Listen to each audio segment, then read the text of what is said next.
ఒక తల్లి ఎలా ఉండాలి, ఒక మంచి తల్లి, ఆదర్శవంతంగా ఉండే తల్లి ఎలా ఉండాలి, పిల్లలకు ఒక ఆదర్శవంతంగా ఉండే తల్లి ఎలా ఉండాలని ఒక 5 విషయాలు చెప్తాను. మొట్టమొదట ఏంటంటే, ఈ బాగా నేను ఎక్కడి నుంచి తీసుకున్నానంటే సామెతల గ్రంథం 31వ అధ్యాయం 11 నుంచి 31 వచనాల్లో నుంచి తీసుకున్నాను.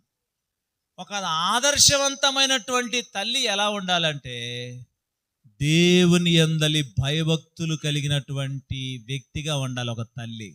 దేవునికి స్తోత్రం చెప్పండి. తల్లులు అమ్మా అని పిలిపించుకునేటువంటి ప్రతి ఒక్కరికి దేవుని వాక్యం ద్వారా నేను మీకు జ్ఞాపకం చేస్తున్నాను.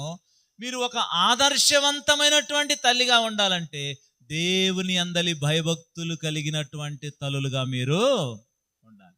దేవుడంటే భయము భక్తి కలిగిన తల్లులుగా మీరు ఉంటే మీరు ఆదర్శవంతమైనటువంటి తల్లులు.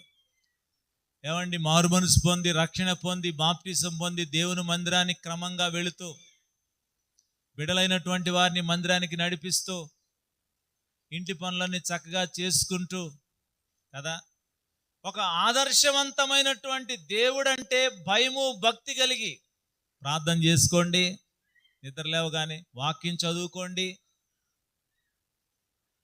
అలా మాట్లాడకండి, ఇలా ఉండండి అని బిడలకు ఒక మంచి క్రమాన్ని నేర్పించాలంటే ముందు తల్లి ఏమై ఉండాలి? భయభక్తులు కలిగినటువంటి తల్లిగా. అందుకని ఒక ఆదర్శవంతమైన తల్లి ఎలా ఉండిద్దంటే భయభక్తులు కలిగినటువంటిదిగా ఉంటుంది. 30వ వచనంలో ఆ మాట రాయబడి ఉంది. చదవండి, ఆ మాట చదవండి. 30వ వచనం, 30 ఒకసారి చూడండి, 31, 30.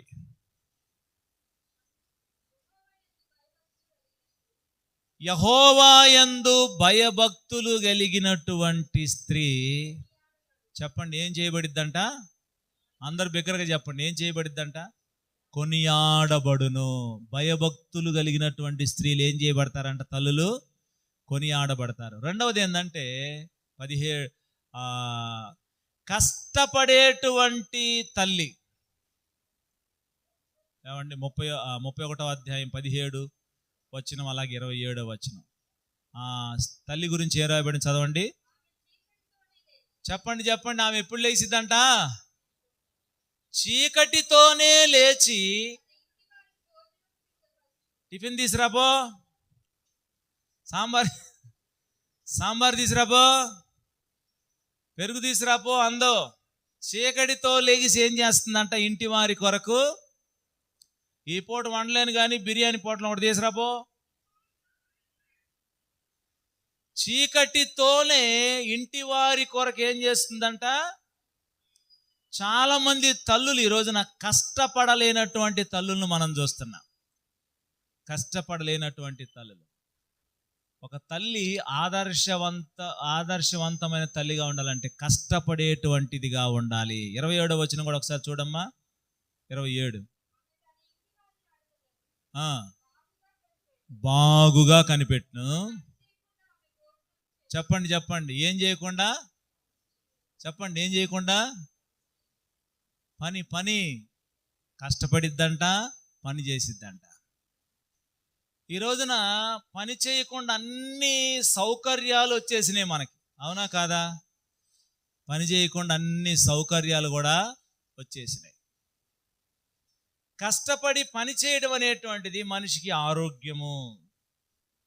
కష్టపడి పని చేయడం అనేటువంటిది దేవుడిచ్చినటువంటి వరము, దేవుని ఆశీర్వాదం. అది బైబిల్లో రాయబడి ఉంది. కాబట్టి ఒక ఆదర్శవంతమైనటువంటి తల్లి ఏం చేస్తుందంటే కష్టపడుతుంది. కొంతమంది స్త్రీలకి పాపం భర్తే కాఫీ కలిపి ఇవ్వాలి. ఏం చేద్దాం? భర్తే కాఫీ కలిపి ఇవ్వాలి. భర్తలే సేవ చేస్తూ ఉంటారు. అంటే బాగులేని సమయంలో చేయటంలో తప్పు లేదు, తప్పు అని నేను అంటలేదు. భార్యకి బాగలేకపోతే ఏదైనా చెయ్యాలి భార్య కోసం. కానీ కుటుంబంలో అసలు పూర్తిగా రివర్స్ అయిపోయి ఏం జరుగుతూ ఉంటుందంటే కొన్ని కుటుంబాల్లో భర్త సేవ చేస్తూ ఉండాలంటే అమ్మగారు ఆడ కూర్చొని ఆర్డర్లు వేస్తూ ఉండిద్ది అనమాట. ఆర్డర్లు వేస్తాను, సుఖాన్ని మరిగి కదండి. భోజనం చేసింది భార్య, ప్లేట్ ఎవరు తీయాలి చెప్పండి? భార్య భోజనం చేసింది, భర్త ప్లేట్ తీయాలా? చాలా మంది స్త్రీలు ఎంత సుఖానికి అలవాటు పడిపోయి పని చేయలేనటువంటి తల్లులు, వాళ్ళు ఆదర్శవంతమైనటువంటి, నువ్వు అలాగుంటే ఇక నీ పిల్లలు ఎడ తయారవుతారు చూడు. నువ్వు కష్టపడలేనటువంటి తల్లిగా ఉంటే నీ పిల్లలు ఇంకా అసలు కష్టపడరు కదండి. కాబట్టి ఒక ఆదర్శవంతమైన తల్లి, వాక్యానుసారంగా నేను జ్ఞాపకం చేస్తున్నాను, కష్టపడేటువంటిదిగా ఉండాలి, భయభక్తులు కలిగిందిగా ఉండాలి, కష్టపడేదిగా ఉండాలి. మూడవది 26వ వచనం ప్రకారం జ్ఞానముతో మాట్లాడాలి. ఒక ఆదర్శవంతమైన తల్లి ఎలా మాట్లాడాలి? జ్ఞానం. ఎక్కడ మాట్లాడాలి, ఎక్కడ మాట్లాడకూడదు, ఎంతవరకు మాట్లాడాలి అంతవరకే, ఏం మాట్లాడాలి అదే మాట్లాడాలి. నోరుందని చెప్పేసి కొంతమంది ఏం చేస్తారంటే మాట్లాడుతూనే ఉంటారు. ఏమండి, ఎక్కువగా మాట్లాడినందువలన ఏం జరుగుతుంది చెప్పండి? సమస్యలు వస్తాయి. బైబిల్లో రాయబడిన మాట, మీ మాటలు కొద్దిగా ఉండాలి అంటాడు. ఇంకొక అద్భుతమైన మాట చెప్పమంటారా? మనమంట కొద్దిగా మాట్లాడితే మనం జ్ఞానవంతులం అనిపించుకుంటామంట. ఎక్కువ మాట్లాడుతూ ఉంటే నీలో ఉన్న సరుకంతా తెలిసిపోద్ది జనాలకి, నువ్వు ఎంత జ్ఞానం కలిగిన వ్యక్తివో తెలిసిపోద్ది. నువ్వు మౌనంగా ఉంటే ఎదుటి వ్యక్తి ఏమనుకుంటాడు, అమ్మో వీళ్ళు ఎంత జ్ఞానం కలిగిన వాళ్ళు అని చెప్పేసి అనుకుంటారు. మౌనంగా ఉండడం ద్వారా జ్ఞాని అనిపించుకుంటారంట. ఎక్కువ మాట్లాడటం ద్వారా మన బుద్ధిహీనతను బయట వేసుకుంటాం. విస్తారమైనటువంటి మాటల్లో దోషముండక మానదు కదండి. విస్తారమైన మాటల్లో మన మాటలు ఎలా ఉండాలంటే అగ్నిని చల్లార్చేవిగా ఉండాలి, గొడవను ఆపేవిగా ఉండాలి. ఏమండి, కిరోసిన్, పెట్రోల్, డీజిల్ పోసేదిగా ఉండకూడదు మన మాటలు. ఎక్కడన్నా గొడవ జరుగుతుందంటే దాన్ని చల్లార్చే విధంగా మన మాటలు ఉండాలి. కాబట్టి స్త్రీ, ఒక ఆదర్శవంతమైనటువంటి స్త్రీ జ్ఞానం కలిగి నోరు తెరుస్తుంది. 26వ వచనం చదవండి బిగ్గరగా. అబ్బా, ఎంత మంచి మాట అండి. అందరు చెప్పండి తల్లులు ఈ మాట, జ్ఞానము కలిగి. బిగ్గరగా చెప్పండి, జ్ఞానము కలిగి తన నోరు తెరుచును. ఎక్కడ మాట్లాడాలో, ఎప్పుడు మాట్లాడాలో, ఎలా మాట్లాడాలో నేర్చుకున్నటువంటి తల్లి. చాలా ఆపదలు తప్పుతాయండి, చాలా సమస్యల నుంచి తప్పించబడతారండి ఎలా మాట్లాడాలో నేర్చుకుంటే.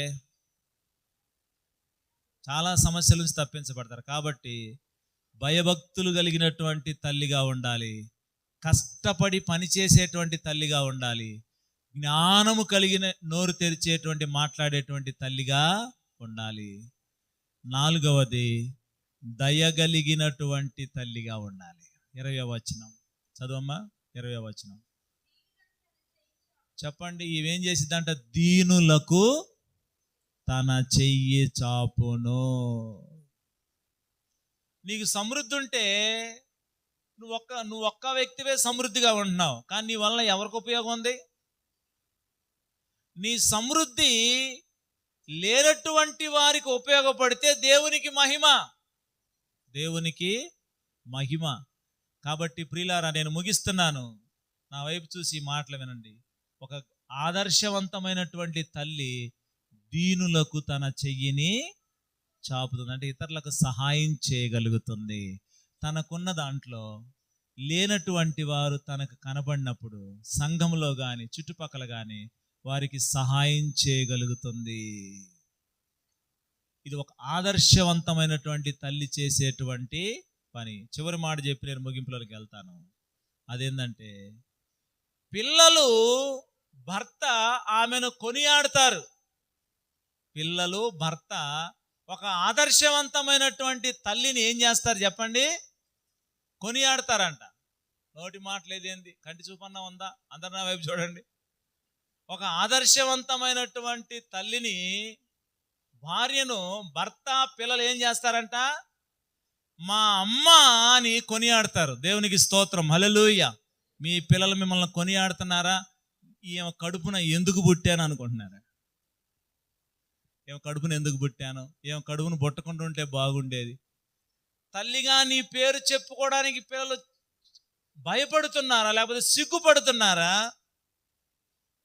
లేకపోతే నా తల్లి అని చెప్పుకోవడానికి గర్వించే విధంగా ఉన్నారా?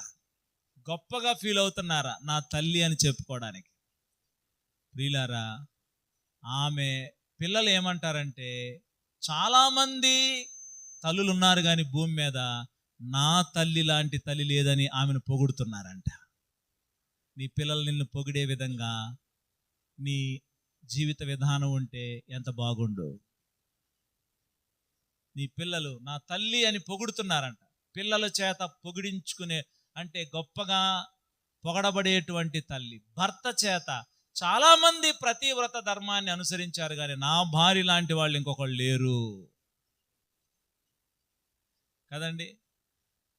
ఎవడన్నా వచ్చి నీ భార్య అట్రా ఇట్రా అన్నారనుకో, ఏయ్ ఎవడురా నువ్వు నా భార్యని అంటానికి? నా భార్య సంగతి నాకు తెలుసు. నా భార్య సంగతి నాకు తెలుసు అంటే భార్యను నమ్మగలిగినటువంటి స్త్రీ తల్లిగా, భార్యగా. ప్రియమైనటువంటి దేవుని బిడ్డలారా, భర్త చేత పిల్లల చేత పొగడబడేటువంటి స్త్రీగా మనం ఇక్కడ చూస్తూ ఉన్నాం. ప్రియమైన దేవుని బిడ్డలారా, సోదరి సహోదరులారా, కాబట్టి ఈ దినము దేవుడు మనతో మాట్లాడుతూ ఉన్నాడు. దేవుడు మనతోటి మాట్లాడుతూ ఉన్నాడు. ప్రభు మనతో మాట్లాడుతూ ఉండక ఆదర్శవంతమైనటువంటి తల్లిగా మనం ఉండడానికి ఒక తీర్మానం చేసుకోవాలి. మనకి తల్లులు ఉన్నట్లయితే, మనం తల్లులను కలిగి ఉంటే ఆ తల్లుల పట్ల మనం ఏం కలిగి ఉండాలి? కృతజ్ఞత కలిగి, ప్రేమ కలిగి, సన్మానించేవారిగా, గౌరవించేవారిగా, వాళ్ళ మేలును మనం మర్చిపోయేటువంటి వారిగా ఉండకూడదు. ఈ వర్తమానం నేను ఇక్కడికి రాకముందు కుర్రంవారిపాలెంలో చెప్పి వస్తున్నాను. అలా చెప్తున్నప్పుడు తల్లి లేనటువంటి ఒక బిడ్డ తల వంచి కన్నీరు పెడుతున్నాడు. అమ్మల గురించి చెప్తున్నారు, నాకు అమ్మ లేదని చెప్పేసి కన్నీరు పెడుతున్నాడు. అమ్మ లేదని కన్నీరు పెడుతున్నాడు, ఏడుస్తుంటే నాకు చాలా బాధ వేసింది. దేవుడు నీకు అమ్మనిచ్చాడు, కృతజ్ఞత కలిగి ఉండవు. చాలామంది అమ్మల్ని కోల్పోయారు, తల్లుల్ని కోల్పోయారు. ఒకవేళ నువ్వు తల్లిని కోల్పోయిన వ్యక్తివైతే దేవుని వాక్యం ద్వారా నేను నీకు జ్ఞాపకం చేస్తున్నాను.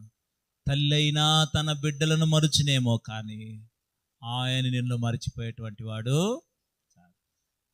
కౌగిటిలో హత్తుకొను నా చింతలన్ పాపును, కౌగిటిలో హత్తుకొను నా చింతలన్ బాపును, కన్న తల్లి చేర్చునట్లు నన్ను చేర్చునా ప్రియుడు, కన్న తల్లి చేర్చునట్లు నన్ను చేర్చునా ప్రియుడు. చేయి విడువాడు ఎన్నడు, విడనాడడు ఎప్పుడు, చేయి విడువాడు ఎన్నడు, విడనాడడు ఎప్పుడు, కన్న తల్లి చేర్చునట్లు నన్ను చేర్చునా ప్రియుడు. ఒకవేళ నాకు తల్లి లేదు అనేటువంటి బాధ నిన్ను కృంగదీస్తా ఉంటే, తల్లి అయినా విడిచిపోతుంది కానీ నేను నిన్ను విడువను అన్నటువంటి దేవుడు మనకి ఉన్నాడు. తల్లి అయినా మరచిపోతుంది, తల్లి అయినా విడిచిపోతుంది. ఈ లోకంలో మనం చూస్తున్నాం, కొంతమంది తల్లులు బిడ్డలను కానీ అక్కడ వదిలేసి వెళ్ళారు, ఎక్కడ వదిలేసి వెళ్ళారు అని చెప్పేసి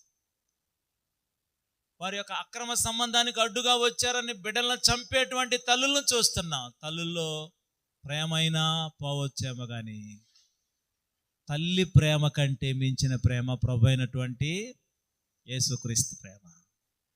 ఆయన్ని మనం దేవునిగా కలిగి ఉండాలి. ఆయన్ని మనం తల్లిగా తండ్రిగా కలిగి ఉంటే ప్రియులారా, మనం ఈ లోకంలో దీవించబడతాం, ఆశీర్వదించబడతాం, ముందుకు సాగగలుగుతాం. ఆ నిత్యత్వంలో ప్రభుతో పాటు ఉండేటువంటి యోగ్యతను, భాగ్యాన్ని ప్రభు మనకి ఇవ్వగలుగుతాడు. కాబట్టి 2 విషయాలు, పిల్లలైనటువంటి వారు తల్లిదండ్రుల పట్ల కృతజ్ఞత కలిగి ఉండాలి. తల్లులు ఆదర్శవంతంగా పిల్లలకు లోకంలో ఆదర్శవంతమైన తల్లులుగా ఉండటానికి మనము దేవుని వాక్యానుసారంగా మన జీవితాలను సరిచేసుకునేటువంటి వారిగా ఉండాలి.